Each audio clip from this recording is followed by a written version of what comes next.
Perfect. So we are live now. Good evening, everybody. Welcome to today's session. I'm Ishan Sharma, and you are watching Karwan. And with me today, I have Dr. Pratyay Nath. Dr. Pratyay Nath is Assistant Professor of History at Ashoka University, Sonipat. He is a historian of early modern South Asia with an interest in histories of kingship, warfare, environment, state, and empire. His first book, Climate of Conquest, War, Environment, and Empire in Mughal North India, was published by Oxford University Press in 2019. He is currently editing a special issue of the Journal of the Economic and Social History of the Orient on environment and empire in the early modern world. He is the co-editor. He's also co-editing two volumes. One is on periodization of history and the meanings of early modernity for Cambridge University Press, and another one on the history of the horse in South Asia. I think one of the most fascinating topic these days for Routledge. His forthcoming publication include War and Society in South Asia 1000 to 1800, a reader, that is to be published by Orient Blackswan, and a co-edited volume in Bengali about the evolution of academic debates on South Asian history, to be published by Ananda Publishers. Today's Karwan special lecture is titled as A People's History of the Mughal Empire, War and the Non-Elite. So without further ado, I formally invite and uh, give the stage to Professor Nath to continue with the lecture. We'll have the Q&A after the lecture, so all the participants who are watching us, who are now connected with us on Facebook, can leave their questions in the live chat. We'll be taking those questions towards the end of this session. Over to you, sir, and thank you so much for accepting our invitation. Thank you, Ishan. And thanks to all the other members of Karwan for inviting me to deliver this lecture today. Also, thanks to all of you who have made time to tune in to this lecture today. Today's lecture is based on an article that I recently wrote, and it got accepted in the Journal of Medieval History, Medieval History Journal, sorry. And today I'm going to share with you some of the main arguments of this paper. In the interest of time, from time to time, I might read out portions from this paper, but I promise that I will not read out the entire paper. Okay, let me start with a story. The year was 1608, and the mighty riverine navy of the Mughal Empire was rowing down the rivers of eastern Bengal in pursuit of an Afghan chieftain. As the flotilla was progressing, one fine morning it emerged that most of the boatmen who were in employment of the Imperial Navy had disappeared. People woke up and could not find most of the boatmen who were rowing this massive Imperial flotilla with hundreds of war boats. And we are talking about thousands of boatmen, around 10,000 boatmen were missing one morning. So suddenly, this strange scenario appeared in front of the Mughal army and the commanders, where having set out to chase down one of the mighty adversaries of empire, this enormous imperial flotilla was stuck literally in the backwaters of eastern Bengal because the boatmen had left. This incident can be read in many ways. This is something that the Imperial Army could solve only by recruiting forcibly some more boatmen from the adjoining areas, and it's only after a while that the Navy could progress again. Now, how to read this story, how to understand what the meanings of the story are. Now, it could be read in many ways. For me, a historian of war and empire, it reveals one of those very rare moments of vulnerability of the empire, where the mighty army of one of the most powerful empires of the world, of the early modern world, was rendered completely powerless, not by any mighty adversary, but by one of the most downtrodden sections of the empire's subjects, the boatmen of Bengal, belonging to the lower classes, perhaps to some of the lower castes of the region, poor undoubtedly. Yet, this incident reveals this strange vulnerability where this non-elite group subjugated in their means of protest the army of a powerful empire.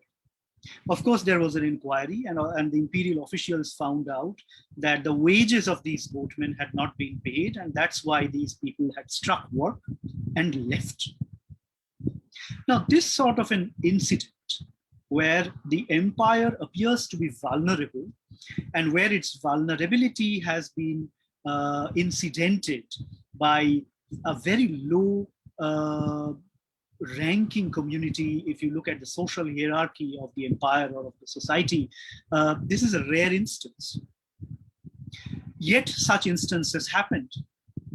And if you look at the contemporary texts from the 16th century, 17th centuries, there are instances of such debacles that the empire faced. Yet the question is, why do we not encounter such examples when we read histories of the Mughal Empire? When we read histories of emperors, empire, imperial expansion, imperial culture, why do we not find many examples of the vulnerability of the empire? Of course, one can ask that, it's possible, one can say that maybe it's possible that the empire was not vulnerable. But like I said, if one goes through the texts of this time, one is actually able to gather several instances of the vulnerability of the empire, of the dependence of the empire on various non-elite groups of the subject population. So the question, why such instances do not appear in conventional Mughal history cannot be answered by saying that maybe the empire was not vulnerable, because it was. It was dependent, it was vulnerable, not only on its nobility, its aristocracy, but on large constituencies of the subject population of South Asia. My answer to this question as to why we don't see the empire in its more vulnerable form in conventional history writing of the Mughal Empire is because there has been a predominant elitism that has characterized the history of the Mughal Empire. And this elitism is the premise on which today's presentation, as well as my article, is based on. This is something that I'm trying to problematize, and I'm trying to bring in an alternate perspective in understanding the history of this mighty empire by looking at the contribution of certain non-elite populations in the making of the empire. This is why the paper is titled A People's History of the Mughal Empire. And I will come to that in a moment. The paper, which I will tell you about in the next 50 minutes or so, has three main parts. In the first part, I talk about this nature of elitism in Mughal historiography. In what forms does it manifest itself? And why do we need an alternate interpretation of the Mughal history, something that has emerged, by the way, in the past as well, but not enough. And I contribute to these alternate perspectives by bringing in, by highlighting the role of the non-elite subject populations of the empire. So this is the first part of the paper, which is not so much about what happened in the past, but how historians have written about it. The second and third parts of the presentation are dedicated to the study of two groups of non-elite participants. The first group comprises the common infantry, or the foot soldiers of the empire, people who fought in the Mughal armies on foot. And I discuss their organization, their military organization, their pay, their military roles, their tactical roles, their social backgrounds, etc. And the third part of the paper discusses yet another group of non-elite participants, this time logistical laborers. who worked in the imperial armies, in the logistical workforce, performing a variety of tasks, which I will discuss. Through the study of the infantry in the second part of the paper and the logistical workforce in the third part of the paper, I will argue that both of these non-elite participants played a very important role in Mughal warfare, something that existing histories of Mughal warfare do not talk about much. And once we pay attention to the role of these two non-elite constituencies, it becomes possible for us to understand the kind of contribution that non-elite South Asians had in the making of the Mughal Empire. And based on that, I will say a few things in the conclusion before ending this presentation. Okay, so this is what the presentation is broadly about, what I'm going to talk about in the next 45, 46 minutes about. Let us now begin with the first section, which has to do with history writing of the Mughal Empire. If we look at how historiography or history writing about the Mughal Empire originated, we will see that it originated in the colonial times. It originated with British colonial administrators. And one of the major ways in which this history was written, this was not the only way, but this was one of the two major ways, was by writing biographies of emperors. So we have Stanley Lane Poole, who wrote a biography of Aurangzeb. We have William Erskine, who wrote biographical accounts of Babur and Humayun. We have Vincent Smith, who wrote a biography of Akbar. And the focus here was on the achievements of the top rung of the empire, the emperor himself or emperors themselves. In the manner of writing history, the history of the empire basically became a history of emperors. And this is a tradition that was continued after India's independence by several Indian historians, some of whom were nationalist historians, not all, but some. I'm thinking particularly of Ashirvadilal Srivastava, who wrote a biography of Akbar, Beni Prasad, who wrote a biography of Jahangir, Jodunath Sarkar, who wrote a multi-volume biography of Aurangzeb, and many others. So once again, although ideologically these Indian historians stood miles apart from colonial historians, still in their effort to understand Mughal history, the history of the Mughal Empire, by trying to understand histories of these emperors, they continued a colonial legacy. And very interestingly, this trend of writing biographies of Mughal emperors has come back in a very big way to us in recent years.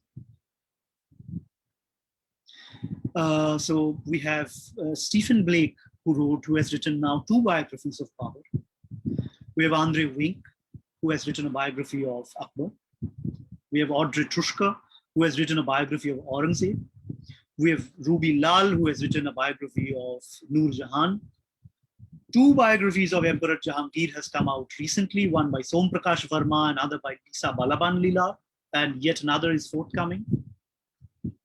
And there are other similar publications. Now, conceptually and analytically, these new biographies that mainly come from the American academia are very different, both from the colonial biographies and the early Indian biographies or biographies written by Indian historians from the 50s, 60s, 70s. They are very different. And they mainly look at emperors and their biographies as a means of understanding imperial ideology, political culture, dynastic behavior, and so on and so forth. But nevertheless, the focus is on the most elite rung of the empire, emperors. Now, in the middling decades, if this has been a recent development, in the middling decades of the 60s, 70s, 80s, we saw a shift away from this tendency. We saw the histories of political economy becoming the mainstream of Mughal history writing. And of course, this period gifted us histories written within a Marxian framework of analysis. So throughout the 60s, 70s, and 80s, we also have a lot of histories that are dedicated to the study of political economy, imperial bureaucracy, the administrative structure of the emperor. But nevertheless, the focus remained on the imperial elite in one sense or another. Either it was, to a large extent, histories of Mansabdars. So we have many family histories of Mansabdars. We have several very important works on Mansabdars written by Athar Ali. We have works on the administrative machinery. But none of this really talked about the non-elite. Now, there were some exceptions to this, and I will come to that in a moment. One of the main examples being the works of Irfan Habib, but I will come to that in a moment. So while some of these people who were writing about the political economy of the empire conceptualized the empire as a centralized apparatus, like Professor Athar Ali, there were also historians who wrote in the 80s who moved away from this portrayal of the empire as a centralized apparatus. They still continued to work on political economy. Historians like Muzaffar Alam, Chetan Singh, they moved away from the idea of administrative centralism, but they continued to work on the political economy of the empire, administration of the empire. And often they shifted the gaze away from the center of the empire, the courtly elite, but only to look at elite at a regional level and at a local level. Chetan Singh, for example, has worked on Punjab during this period. Muzaffar Alam worked on Punjab and Awadh. And while none of them looked squarely on the imperial elites located at the center of the heartland of empire in the way that Athar Ali had done in the 60s and 70s, these historians, Alam and Singh, looked at the elite, rural landed gentry sometimes, suburban political, administrative, landed elite at other times in a suburban context, in the Mufassil context. So the focus on a different sort of elite replaced the focus on the imperial elite located in the imperial heartland. And this was continued in some senses by other historians later on who have argued in favor of a more, an involvement of the society in state apparatus. I'm thinking of the works of Professor Farhat Hassan, who by studying Gujarat has taught us a lot about how local society got involved in state making. So this is a very different portrayal from the portrayal of the state as a centralized apparatus by Athar Ali. But nevertheless, even in the works of Farhat Hassan, the focus is on the local elite, local military chieftains, local businessmen, local moneylenders, so on and so forth. So throughout this history, the history of history writing on the Mughal Empire, very few historians have actually focused on or tried to explore on the role of the non-elite in the making and unmaking of the empire. And in recent years, again, with a historical tendency particularly strong among academics based in US universities, we see a rise of cultural history, where historians are teaching us a great deal by studying texts, literary texts, architectural texts, visual texts. And by studying these texts, many of these historians are teaching us a lot about imperial archaeology, dynastic culture, dynastic memory, representation of power, etc. But because most of the texts they study are imperial texts, are texts generated by the imperial elite, The focus again has been mainly on the elite that either sponsors these works of art or works of literature or architecture. So emperors, imperial consorts, imperial women, mansabdars, aristocrats, etc., or the people who produce it, artists, scribes, etc., all of whom were one sort of elite or another. So this recent tendency that now is the mainstream of Mughal history writing, this focus on writing biographies and writing cultural histories, sort of reasserts this elitism that has always been there, according to me, in Mughal history writing. Now, the question is, has no one ever contested this? Yes, of course.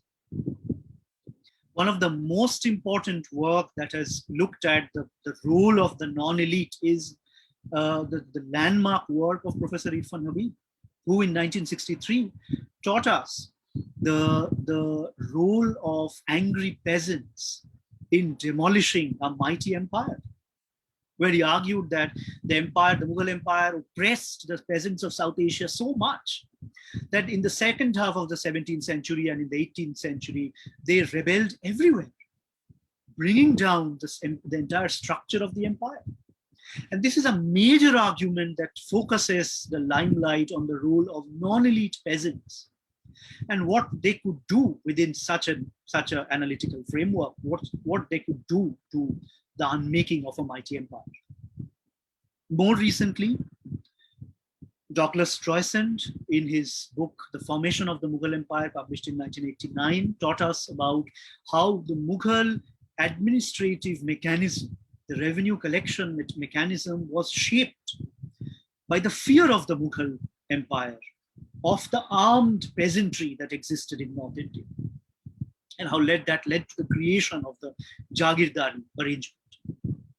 Even more recently, a couple of years back, we have had a new book from Abhishek Kaikar, who taught us about the people, the common people, the non-elite people in the Mughal city of Shahjahanabad, and how they formed a dynamic public discourse in this city, Mughal city, in the late 17th and early 18th centuries, where they actively participated in making and unmaking of the political sphere of this Mughal city, conceptualizing imperial rule, imperial power, kingship, etc. So it's not that there has been no work at all about the non-elite and their role in the making and unmaking of the empire. There have been some, but like I said, these are exceptions.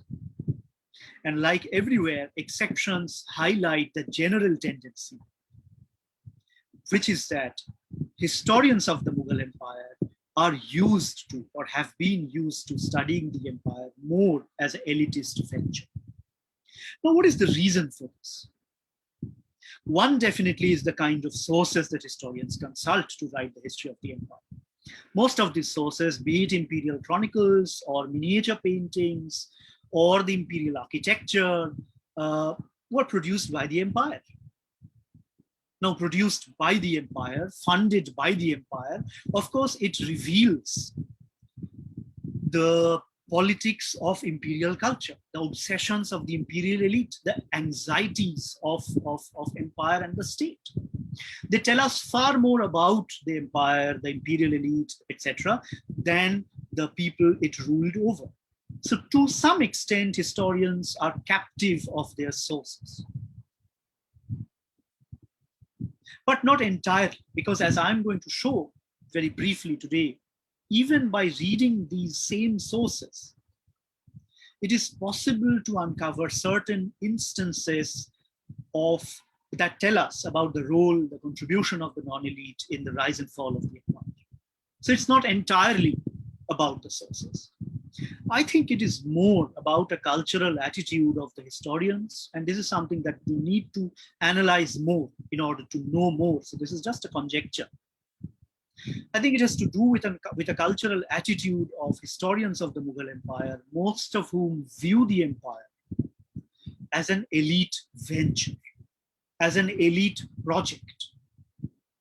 Most of us, when we look at the grandeur of the empire, We are so taken by it that we find it difficult to think that this is not entirely a project of the elite. It is not entirely an enterprise created and sustained by the emperor, by his consorts, by his family members, by the imperial elite, by the Mansabdar core. But that the non-elite had a big role in the functioning of the empire, we find it difficult to believe. Now, this, like I said, is a conjecture, and I would love to be proved wrong on this. What I intend to do in this paper, in a big measure, is inspired by what many eminent historians have done, either within the history from below approach of British Marxism or of the subaltern studies tradition. Now, while the historical project of both these approaches, history from below and subaltern studies, is a grand one, the scope of this paper is far more modest. I do not go into many of the things that historians of either of these traditions focus on. For example, recovering the consciousness of the non-elite, recovering instances or the nature or dynamics of class struggle in certain senses, or resistance offered by the non-elite to the elite who subjugated them. This is not a paper that can go into all of these dimensions. Rather, the inspired by these histories, the aim of this paper is far more modest. It is only to recover the contribution of the non-elite in the making of Mughal warfare, and by extension, in the making of the Mughal Empire. Which non-elite are we talking about? The two that I'm going to talk about in the next half an hour: the common foot soldiers of the common infantry and the logistical laborers of the Mughal army. And to some extent, to reflect this inspiration that I've had from history from below and the subaltern studies, this is the title of the paper is A People's History of the Mughal Empire, because this is the story of the non-elite that I'm trying to tell. And in a way, this is directly inspired by A.L. Morton's famous work on British history, A People's History of England, published in 1938 from a Marxist position.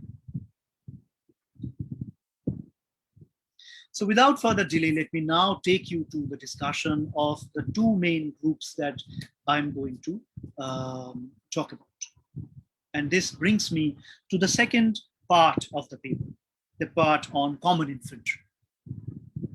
Now, let me begin by, before going into the discussion of war, because that is my little specialization, before going into that, let me begin by telling you how this elitism plays out in the study of Mughal warfare. In Mughal warfare, there is a predominant idea that it is the cavalry that formed the backbone of Mughal armies, and that formed the main factor that helped the Mughal Empire conquer its huge realms that it eventually did conquer. What is the cavalry? The cavalry, to a big measure, is the more elite wing of the Mughal army. Its commanders, the Mansabdar groups, had a big overlap with the imperial aristocracy. And only soldiers who were wealthy enough to buy horses could be a part of the cavalry. So in many senses, both in terms of tactical importance and social importance, much of the cavalry was more elite comparatively vis-a-vis the common infantry. So when a lot of historians focus on the cavalry as the driving force of Mughal expansion, what they are doing in some ways is perpetuating this elitism in the field of the history writing of Mughal warfare. And this is something that I try to contest. So let me begin by the second section of this presentation by looking at the common infantry. Who were the common infantry? Well, this is something, this is a wide category. The Mughals usually clubbed together all sorts of infantry, within uh,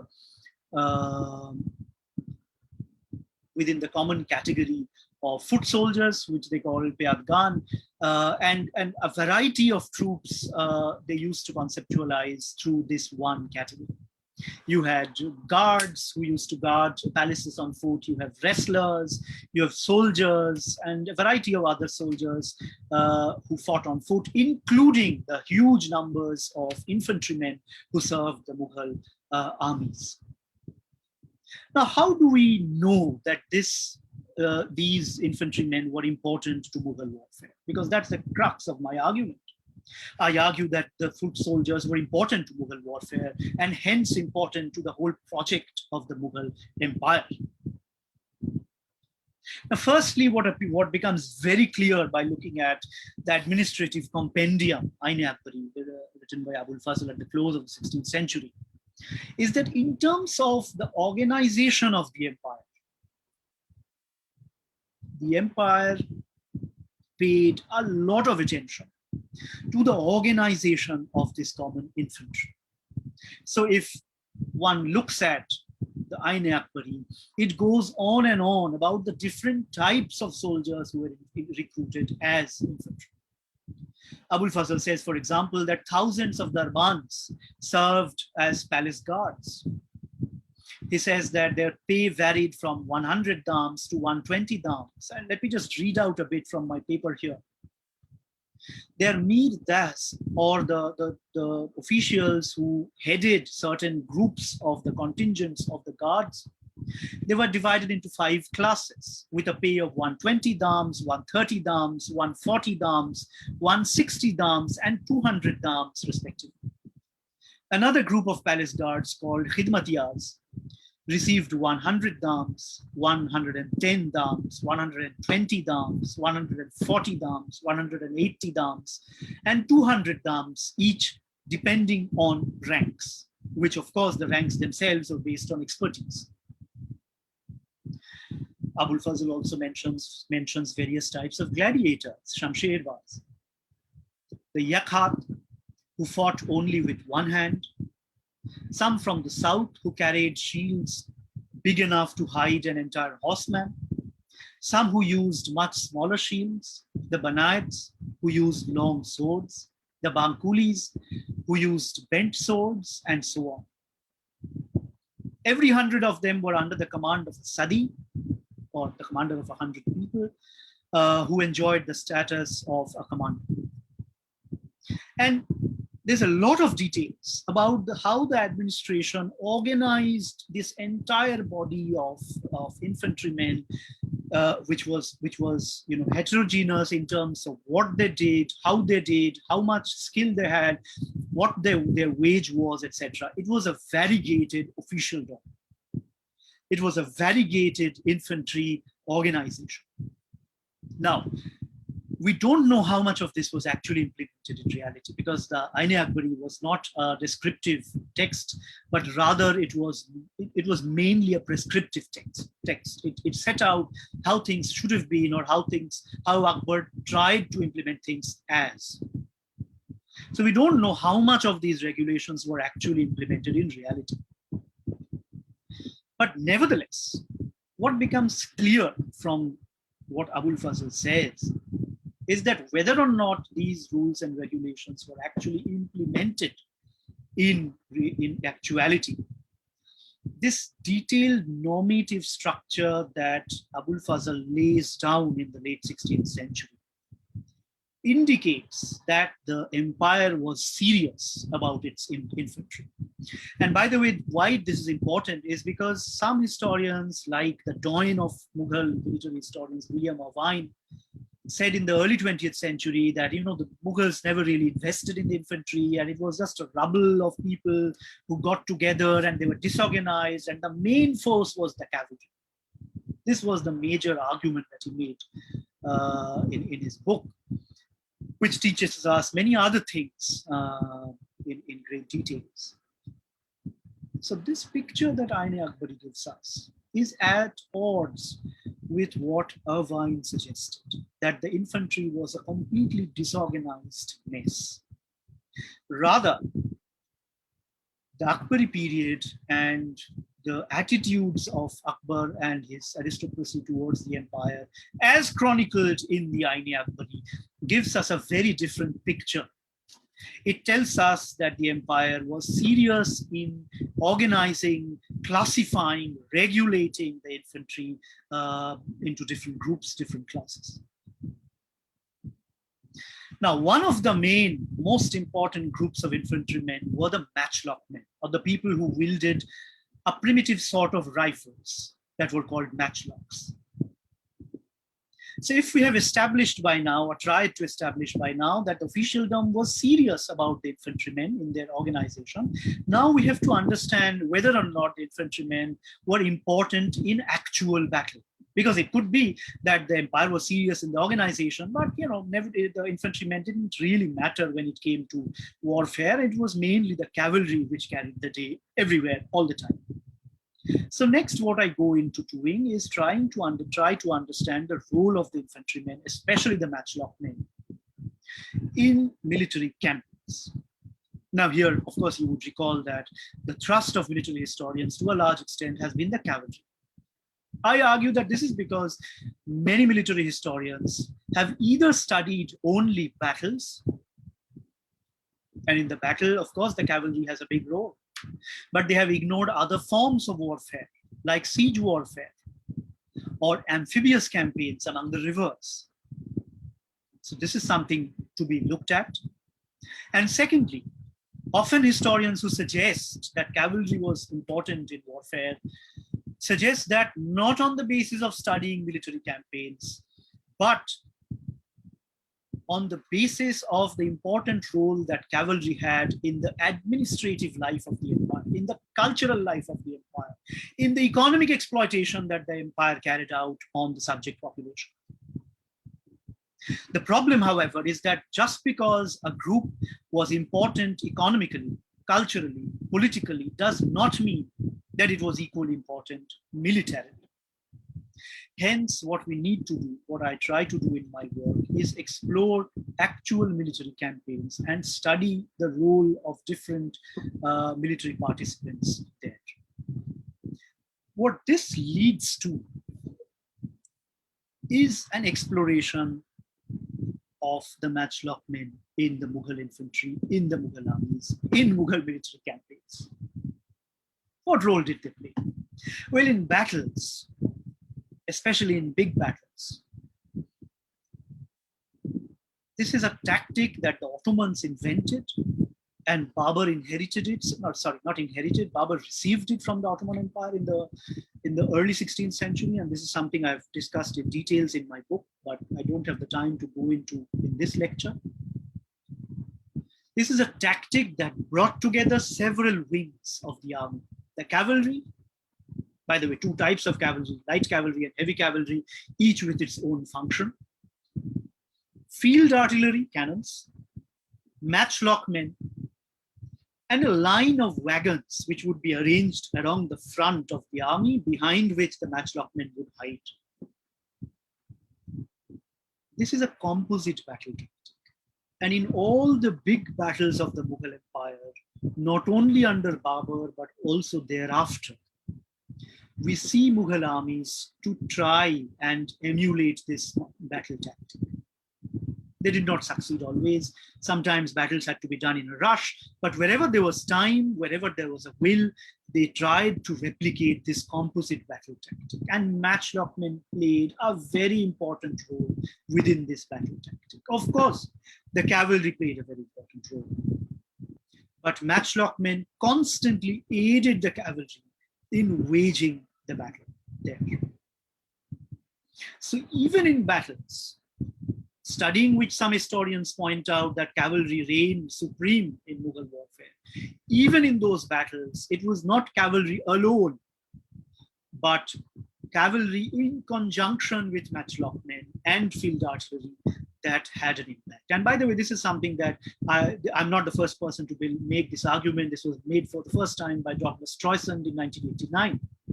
and has been made by other historians, including Jos Homans, since then. But perhaps we need to pay more attention to this. But this aside, if we look at other forms of warfare, aside from battles, if we look at sieges, if we look at riverine warfare, we find that the cavalry had very little importance. And this is because both in sieges and in amphibious warfare on rivers, the cavalry simply could not access the enemy all the time. In sieges, there was the fort, separating the people inside the fort from the people outside the fort. And the cavalry clearly was outside the fort. So if some people came from inside the fort and engaged the besiegers, the cavalry could come and fight them. But in the day-to-day fighting of the siege, by the way, sieges could last for months. In the day-to-day performance of the siege, the cavalry hardly had any role whatsoever. And matchlock men became very important in engaging the garrison from a distance. And repeatedly we see matchlock men, both from inside the fort and from outside the fort, playing very important roles in sieges. Similarly, in amphibious campaigns, among the rivers in Sindh, Eastern Bengal, and Assam, the separation, the physical separation between the two fighting sides was created by water, of course. And once again, this made it very difficult from cavalry from having an actual tactical impact. Because how can the cavalry march? There's water everywhere in Eastern Bengal, in Assam, and in the lower Indus Basin. And armies had to depend a lot on infantry. And not only on infantry, but also on getting infantry from place A to place B on boats. So boats become very important.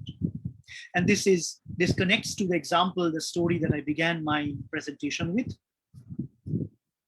the riverine campaign in Bengal. Who are the main fighters here? People who could engage each other from a distance, from boats. Matchlock men, archers.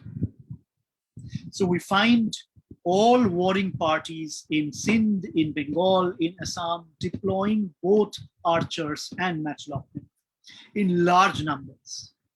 In the Mughal campaigns in the early 17th century, we find thousands of matchlock men being deployed in these campaigns. So what emerges from all of this is that if we look beyond the battle, so if we look at battles, we find that cavalry was not the mainstay. It was in fact important only in combination with the common infantry. And if we look beyond battles, we find that cavalry's importance was very negligible tactically. Strategically, it had some importance, transporting armies from point A to point B very fast. There it was important, but tactically, within the combat that was happening or within the siege that was happening on amphibious campaign, cavalry had very little importance. And there the infantry attained a lot of importance. Now, who were these infantry? So the social backgrounds. Most of these infantrymen were peasants. They were part-time peasants, part-time soldiers. From April to September, the months that are the Indian summer and the Indian monsoon, and this is May, we are going through the Indian summer right now, and most of us are suffocating from the heat, in some cases, I'm located in Calcutta, we are drowning in our own sweat. So these are not the ideal months to fight. So Mughal campaigns usually happened in the cooler months of the year, from October to March. And by the way, this was also the off-season of agriculture. So many historians, most importantly Dirk Kolff, but also Iqtidar Alam Khan, have showed how peasants during the off-season of agriculture would join armies, not only the Mughal army, but various armies in early modern South Asia, in search for alternate employment in the off-season of agriculture. And many of them brought their own matchlocks. Where did they get that from? Well, most of these matchlocks were made in villages. Rural guns, rurally made guns that were made in villages by rural blacksmiths. Somehow the main ingredients for making these primitive rifles were widely available. You need gunpowder and you need iron. And I can't go into the details of this, but both were very widely available in rural India at this time. So the picture that emerges from this discussion, from this second part of the presentation, is that there were numerous peasant communities in North India, and some of them, were called Purabiyas, Baksariyas, Ujjainiyas, and Bhaduriyas, and others, who were enormous rural communities who joined armies, who carried their own guns, who probably trained their own, we don't know, and who fought for armies, whoever was willing to pay them. And initially they started as foot archers, but gradually many of them specialized in firing matchlocks, so they became matchlock men. So the picture that emerges is that here were enormous populations of non-elite people of South Asia, most of them peasants, bringing their own guns to the armies, getting paid variously based on their skill, experience, blah, blah, blah. The empire probably organized them into various tiers, gave them commanders, etc. And all of them played a pretty important role in military campaigns, be it in battles in conjunction with the cavalry, or in sieges and amphibious campaign, mostly on their own.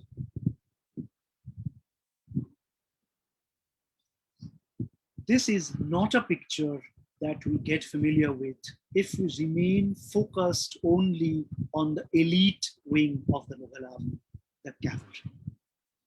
So an actual study of Mughal military campaigns can make us aware of the crucial importance that Mughal infantrymen played in military campaigns.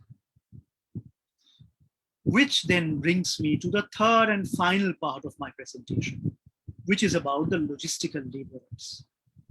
And let me begin by saying that if the Mughal infantry have been, on the whole, very neglected in Mughal historiography and Mughal military historiography, the laborers of the Mughal logistical workforce have been neglected even more.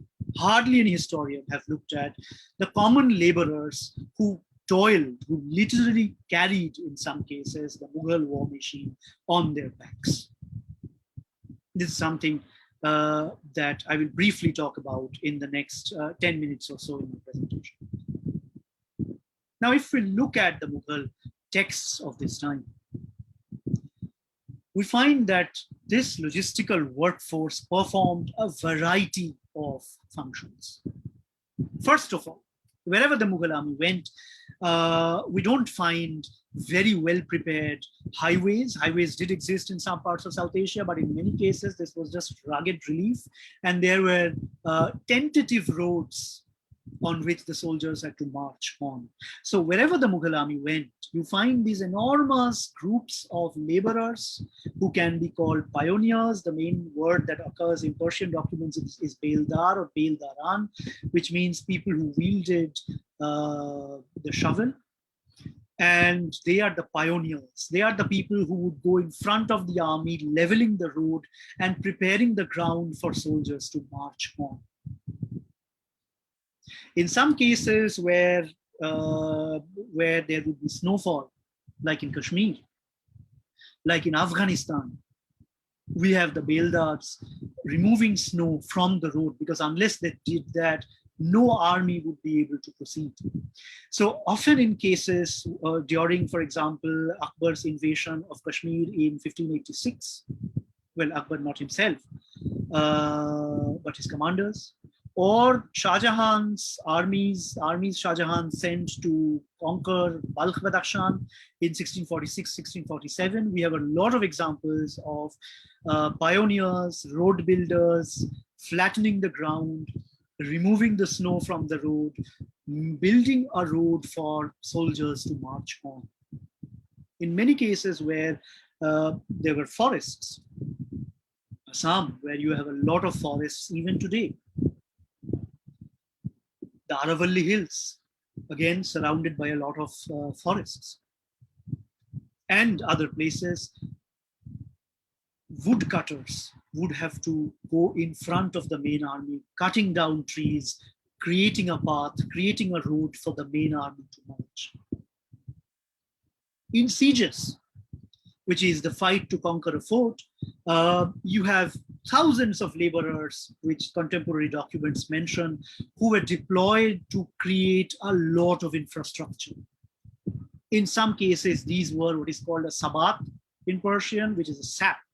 It's like a big tunnel with its top open. It's a big tunnel, a zigzag tunnel, which allowed the besieging forces to bring their own armies close to the fort, to create naqb, which was a mine, which was an underground tunnel, which often you could stuff with gunpowder. You could carry it under the fort defenses, stuff it with gunpowder, and then blow it up, to blow a part of the fort up, and then storm the fort with your troops. And there were other infrastructure that were also created. And in creating all of this infrastructure, what few military historians pay attention to, but which a lot of the contemporary texts clearly mention, is that a lot of stone cutters, carpenters, pioneers were recruited to create this infrastructure. In the siege of Chittor, contemporary sources mention that because of the firing from the garrison, and with that firing, the laborers had to do this action. Every day, 100 to 200 soldiers would die. For several months, this continued till the infrastructure was actually built. So this is the kind of sacrifice that some of the non-elite laborers, irrespective of caste, irrespective of religion, had to make for forwarding the imperial agenda. There were also specific types of laborers needed for specific regions. Wherever you have boats, for example, in Bengal, in Assam, in Sindh, you have boatmen. And as I mentioned in the beginning of my lecture, thousands of boatmen would be recruited to row the imperial flotilla. I mean, around 1608, 1610, 1612 years, we have the mention of the Mughal army operating with 300, 400 war boats. And we have mentions of 13,000, 14,000 boatmen in the texts. Sometimes they were also called upon to help in other ways, which closely linked up their work with combat work of soldiers. And once again, it is possible to trace a bit, not as a lot, but a bit about the social backgrounds of these laborers, how they were recruited, etc. Some of them, for instance, all the laborers who throughout the year had to take care of the thousands of war animals in the Mughal armies, thousands of horses, elephants, mules, camels, cattle, which were used in imperial campaigns. Many of these laborers, whom the Ain-i-Akbari and other texts mention, were employed probably round the year. And some of them, like woodcutters, could perhaps be recruited from the site specifically for certain campaigns, or boatmen for Bengal, or certain laborers for certain sieges that could be locally recruited on a more temporary basis. But the picture that emerges is that wherever the army went, there were thousands and thousands of laborers throughout 16th and 17th centuries who toiled to make combat happen. Often when we, students of history, become too fascinated by war and fighting, our attention is automatically drawn towards what is shiny and what is glittery and what is more glamorous, the cavalry marching ahead. We forget that war is also as much about building these tunnels, rowing these boats, cutting the forests, leveling the grounds, cooking for people, cleaning the toilets, so on and so forth. So what I argue on the basis of this section is that logistics was central to Mughal warfare, and logistical laborers were central to Mughal ability to make war. Finally, let me conclude in the few minutes left. What emerges from all of this is what I would like to highlight in the next few minutes. First is that, notwithstanding the historiographical neglect of the non-elite sections of South Asia, not only about different sections of the non-elite, but their role in the making of the empire, notwithstanding that neglect, what emerges from this paper is that the non-elite population of South Asia did play a very important role in warfare. And since warfare played a very important role in the creation of the empire, it is safe to say that these non-elite groups played a very crucial role in the making of the empire itself. Not only non-elite soldiers, the common infantry that I've discussed in the second section of my paper, most of whom were peasant soldiers, but also logistical laborers who I've discussed in the third part of my presentation, who were non-combatants, but both of them played a very important role in the ability of the Mughal Empire or armies to fight wars. What immediately follows from this is that when Dirk Kolff gave us the category of military labor market of Hindustan in his brilliant book, Naukar, Rajput and Sepoy, published in 1990, what he mainly talked about, he did talk about non-elite participants, by the way. He was the first person to majorly talk about the peasant soldiers who served the Mughal Empire. But even while talking about these non-elite populations, he remained focused on soldiers. And what I'm arguing is that, of course, the foot soldiers that Kolff discusses were very important. But alongside that, there were also the logistical laborers associated with war. They were also military laborers because they served the military. And this is something that I'll argue as well in more details. So perhaps we need to rethink the category of military labor market of Hindustan itself to include the logistical laborers who served Mughal armies. What also becomes evident is that in studying war, it is important to move away from the traditional focus of military history on battles and technologies. And this is not something particular to India, but something that is rampant across the world. Military historians are fascinated by battles and technologies and combat and armies and soldiers. Now, there's nothing wrong with that. Of course, they have taught us a lot by studying these things. But my plea is that alongside all of that, we also need to study the overlap between war and society.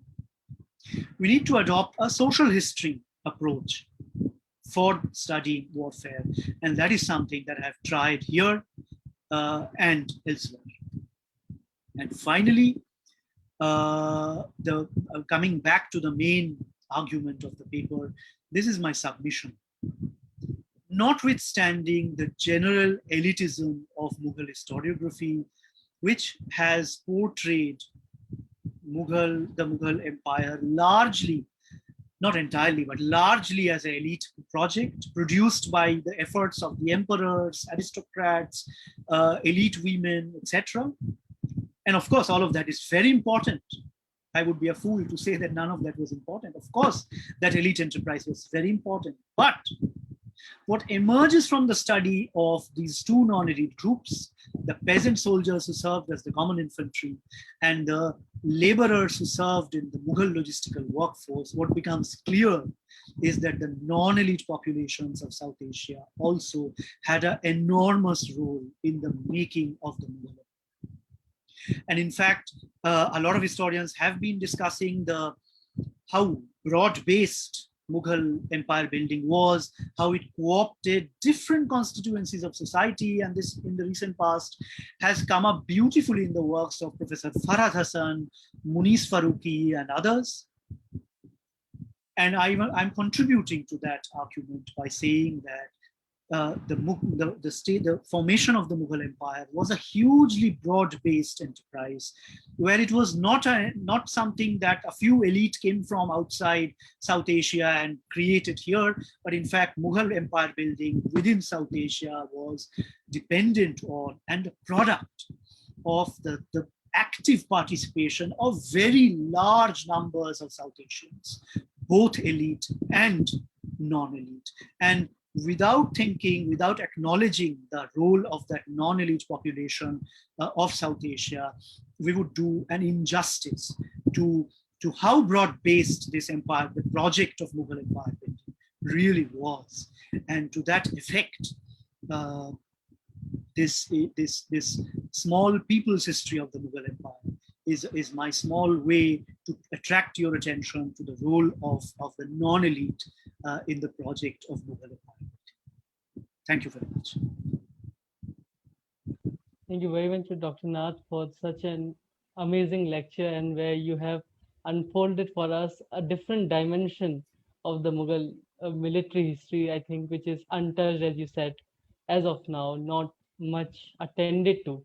And I think students, history enthusiasts who are listening to us right now may take this up as their research projects and may come up with new theories and new researches around this.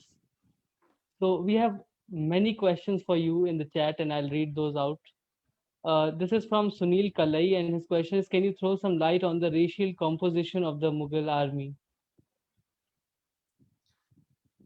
Ishan, would you like me to take the questions one by one, or collect some and then answer them together? As you want, sir. Then I would say we can collect a few, if it's all right with you. Sure. So the second question is from Sukhdev Sohar. This question is: was there deployment of mercenaries in the Mughal armies during the campaigns? If yes, what was the size and vulnerabilities? The third question is from Sagnik Sarkar, and his question is: how were the soldiers in the Mughal infantry paid? Do we see any distinction between mechanism of payment to the infantrymen and socio-economically more influent cavalrymen? So maybe we can take three questions at a time. Yeah. Sure. Thank you, Ishan. Thank you for these questions, which also allows us to go in some details in some of the things that I left untouched. The racial composition of the armies is something that actually we know a great deal about, thanks to the works of Professor Athar Ali, among others, Professor Dirk Kolff and others. So what Professor Athar Ali tells us, and his work is mainly on the Mansabdars, is that it was a multi-ethnic, multi-racial military elite. You have Central Asians who are called Turanis, and within that you have Turks, you have very few Uzbeks, you have Afghans, which is also, according to him, separate category. You have a lot of Persians. You have a lot of Indian Muslims. From other populations of South Asia, you have Rajputs, which is the biggest constituency of South Asians within the Mughal army. But you have also other chieftains who joined the empire. You have chieftains of the Gangetic Basin, Bengal, Deccan, and under Aurangzeb, you have a lot of Marathas who are coming in. So it's essentially a very multi-ethnic group. If you look at the infantry, what emerges from the works of Kolff and Iqtidar Alam Khan is that a lot of people from what today is Uttar Pradesh, Bihar, Madhya Pradesh, some parts of Punjab were also incorporated within the Mughal army. Also, not to forget Europeans. In the 16th century, we have Iranians, we have Ottomans employed in the Mughal army mainly as gunners. In the 17th century, we have gunners mainly from Europe. We have Frenchmen, Italians, Germans, British, Danish, and Dutch. So throughout Mughal history, the army remains one of the most multi-ethnic, multi-religious, multilingual milieux.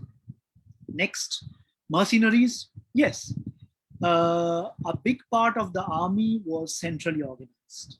And this central organization was created by Akbar in the middle of his rule. Of course, this is something most of us are familiar with by the name of Mansabdari, which is a centralizing organization of the Mughal Empire. Nowadays, we hesitate to say centralized. So centralizing is a more appropriate term that the empire wanted to centralize. Well, how much it succeeded in centralizing is debatable. Now, that is the main fighting force of the empire that remained with the empire throughout the year, and it was deployed in different places at different points of time.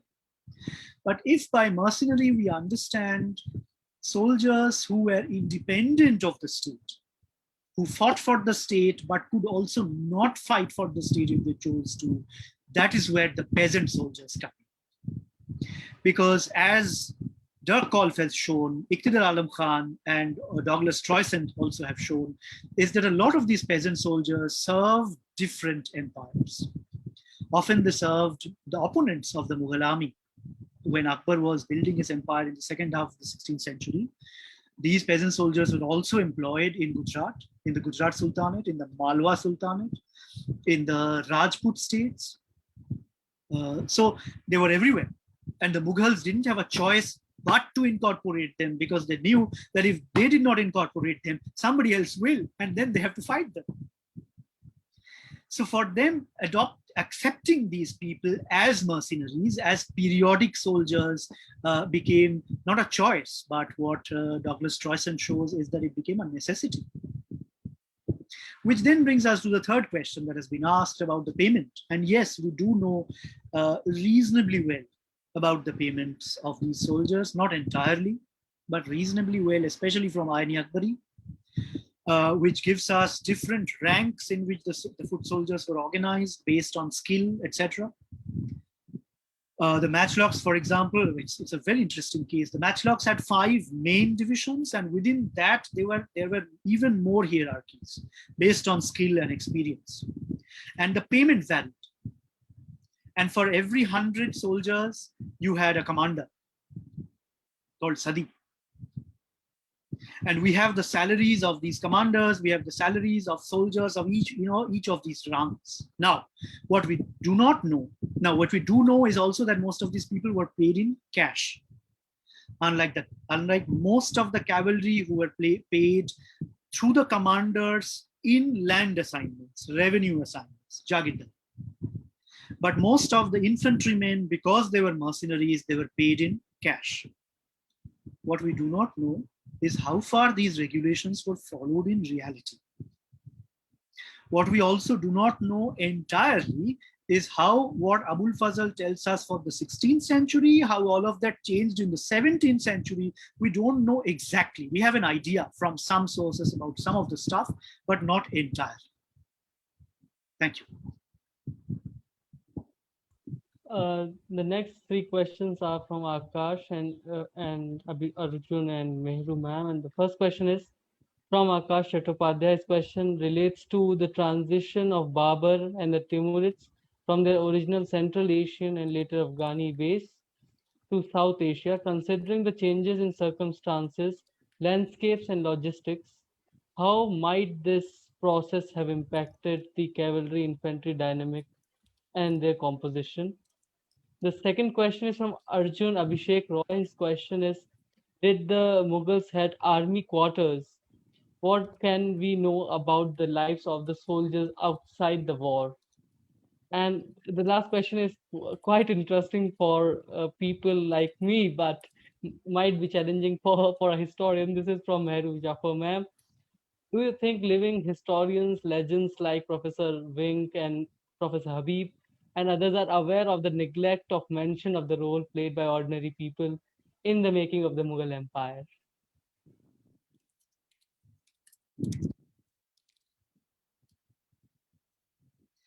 Thank you, Ishan, for those questions and reading them out. And thanks to the people who have asked these valuable questions.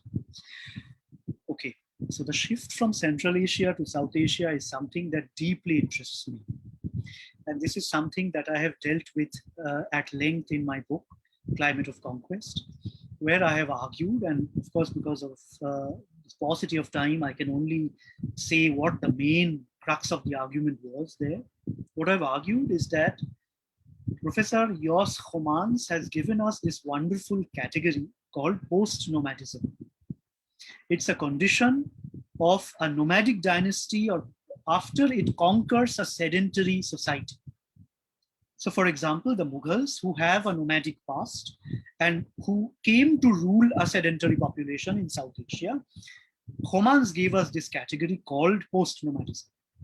What I argue is that this post-nomadism, we should not look at it as a static category, but as a dynamic condition. And that post-nomadism constantly evolved in response to the new situation where the Mughals found themselves. And one of the themes that I look at in my book specifically is the role of environment. The Mughals did not find a lot of stuff they were used to in Central Asia in South Asia.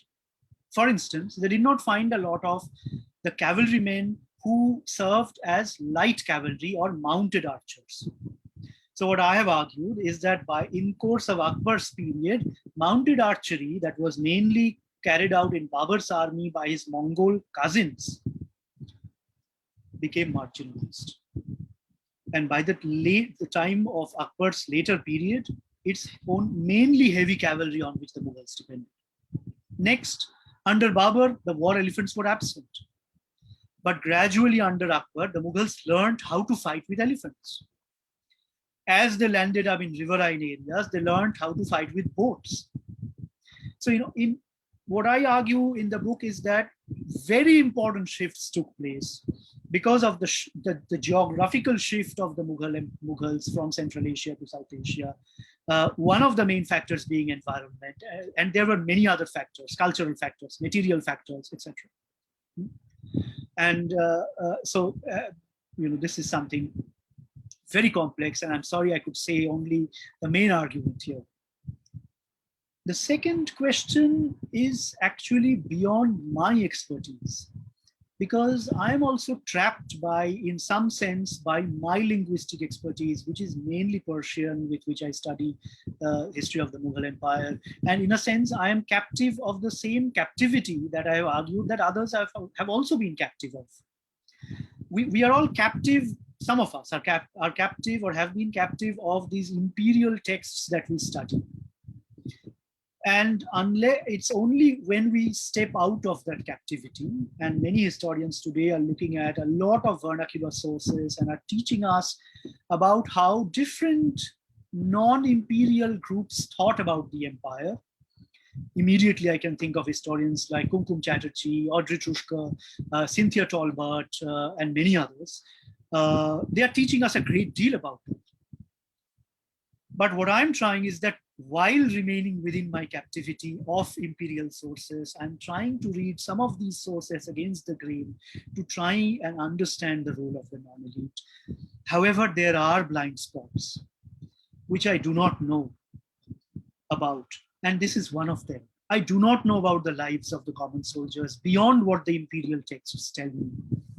And perhaps someday some other historians will look at some other source and teach us about that. But right now I am unable to comment on this. Finally, I think this is an important question. If historians like Wink and Habib are aware of shortcomings, I'm sure they are. I think self-reflexivity is something that we, the new students of history, learn from all the people who have written before us. And if we critically read the texts written by people like Habib and Wink and all these historians who have written before us, we do find a sense of self-reflexivity in their writing, where they're constantly highlighting what they know and what they don't know, what they can teach us about, and what some of the drawbacks are. And of course, we as students of history are also free to deduce from all of this what are possible areas of improvement. And like I said, Irfan Habib is actually one of the exceptions who have taught us about the massive role of the non-elite population, the contribution of the non-elite peasants in bringing down the Mughal Empire. Now, I would also say that not all historians have the obligation of having to address every question. The fact that I'm interested in a question doesn't mean that somebody else will have to be also interested in the same question. And I'm sure that the history that I write will also have its own drawback that other people will point out and will, teach me how to do that better. So I think self-reflexivity is a part of the process of history writing, is a training of all of us as we learn to become historians, something that is unfortunately missing in the WhatsApp school of history, however. That's very true. And moving ahead, this question is from Surbhi. How do we do a gendered reading of the idea of war in Mughal period and of the Mughal war machinery? How does homosociality feature in this context? The next question is from Sukhdev Sohal again, and his question is, how much of the GDP had gone to the making of the Mughal army and its consequences of heavy demands of land and other resources and revenues? The last question in this is Ashish's question. His question is, did Mughals devise any protocol regarding the dead bodies after the battle?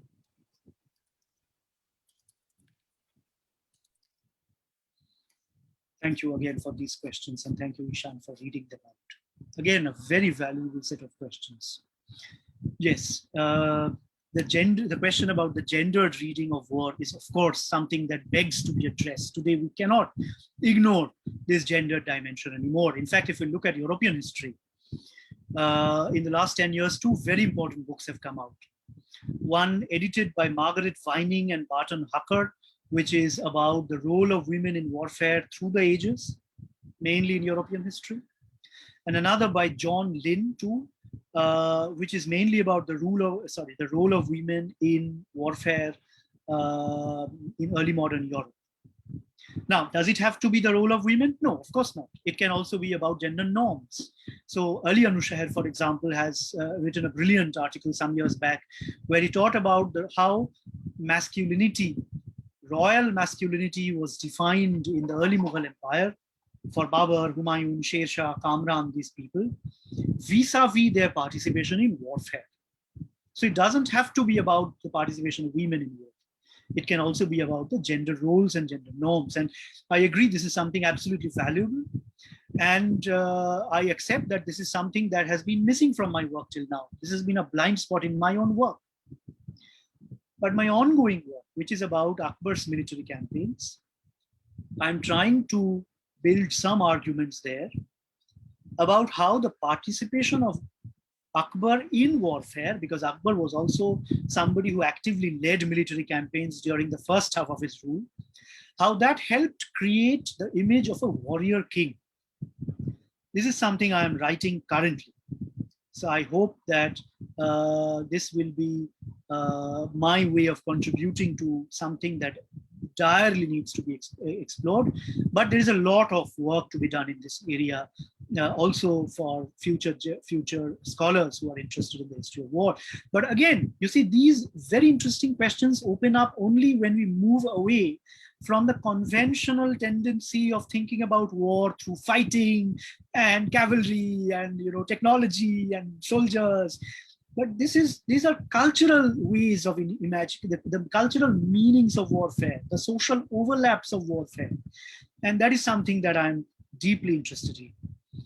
About the GDP, it's a little difficult to comment because I don't have the statistics of economy at my fingertips. But what several historians who have worked on Mughal political economy, Professors Irfan Habib, Ahsan Jan Khaizar, Satish Chandra have pointed out repeatedly, is that the bulk of the Mughal agrarian revenue would be channelized to warfare. And by the way, this is not something specific to the Mughal Empire. This is something general to all pre-colonial empires. War has always been perhaps the most important sphere of spending for most empires in world history, and definitely for the Mughal Empire. So in that sense, all empires in world history, to varying extents, however, not to the same extent, but to varying extents, they have taken warfare very seriously. So again, when conventionally we think of war as a distant, blows of guns and horses in some distant battlefield, we don't realize how structural the presence of war was in the making of the state, in the day-to-day functioning of the empire. But the fact that the bulk of the revenue was actually spent always on warfare makes us aware that war was something of structural relevance to state. And finally, the protocol of dead bodies, it does find some mention in the chronicles. There was a central Eurasian practice that Genghis Khan did, Timur did, and Babur did, especially in his early days, which is building pyramids out of skulls. And in a sense, some of us who have watched Game of Thrones, if we have been shocked by how violence has been portrayed in Game of Thrones, that is nothing in comparison to what actually happened in the pre-colonial world, across the world, be it in the Mughal Empire or European empires, or what Europe did in the Americas. The centuries and centuries of genocide that Christian armies from the Americas, from Europe committed in the Americas. So the Mughal army in this case was no exception to committing violence and commemorating violence. So often dead bodies, displaying dead bodies could become a means of showing the prowess of the empire. And this is something true across the pre-colonial world, across religion, across race, across the region we are talking about. We will take 3 last questions for the evening, the last set of questions. And this question is from Chandrabhan Sahir. Is it possible to think of social background of army, avoiding caste categories in pre-modern South Asia? You have largely used occupational categories in English while discussing non-elite section of army. Isn't it washes up the Varna Jati life word of those people? The next question is from Kshitij Pratap Singh. His question is, what the profession of soldiering profession of soldiering meant to the peasant soldiers like Purabiya, Baksaria, Bundelas, among others, how they saw military profession in their social structure. So I think these are two related questions. And the last question for the evening is, did technology have any effect on the Mughal military? Thank you, Ishan, and thank you to all those who have asked these very important questions. Yes, the question of caste is very important, especially, but not only, for the laborers. Dirk Kolff has, and this, I think it's a good idea to take the first two questions together, as Ishan also pointed out. What Dirk Kolff has pointed out is that these peasant communities who fought in the Mughal armies and in other armies also since the 15th century onward, many of them claimed Rajput caste status. And for them, this is more in response to the second question, this for them, the soldiering part in imperial armies was a way for them for social mobility. Many of them claimed a higher caste status. Many of them probably got paid a lot over time by empires. Many of them gathered social status and prestige by fighting for empires, armies, etc. And no doubt that this helped some amount of caste mobility among these people. Once the British came, however, most of these populations were denied of this Rajput caste status. The British said that no. Rajputs are the grand old people of Rajputana. They have big palaces and lots of riches and armies and lots of magnificent forts. Who are you, a peasant from UP or a United Provinces? Or who are you, a peasant from the Gangetic Basin, claiming Rajput status? So the British called these Rajputs spurious Rajputs. So going back to the first question then, caste is something crucial and something that the Persianate literature, of which I am a captive of, doesn't give us a full sense. And here the works of Professors Ramya Srinivasan or Dirk Kolf, or to some extent Cynthia Talbot, or Tanuja Kotial, shed very valuable light in making us aware of the necessity of taking caste into account, among other things, not only caste, but other social issues into account, like memory, identity, specifically issues that Professor Kotial talks about, community building, the sense of community, myths and legends, etc. How we need to take these into account. So in terms of labor, I feel that some of the labor that was rendered, especially by the laborers, must have been begar labor, without wages, rendered by virtue of caste obligations. Many of the people who cleaned the excreta of humans and animals must have been from the so-called untouchable communities, the Dalit communities, as is the same today. The same Dalits that have to die every day on our streets by the neglect, because of the neglect of our society, our state, of their conditions, their predecessors must have also died cleaning human excreta in Mughal armies and among other armies as well. But again, this is not a history that can be recovered from the imperial archives. And we do need other sources. And here, probably some other historians who work more with vernacular sources will be able to teach us more about this very important aspect. So my final word on this is that we do need to do more and more social history to do this. But the exploration of more and more diverse sorts of archives will allow us to explore these diversities of social histories, labor, caste, gender, in our understanding of war. And finally, the question of technology is an important one, because to some extent, I fight the conventional preoccupation of military history with technology.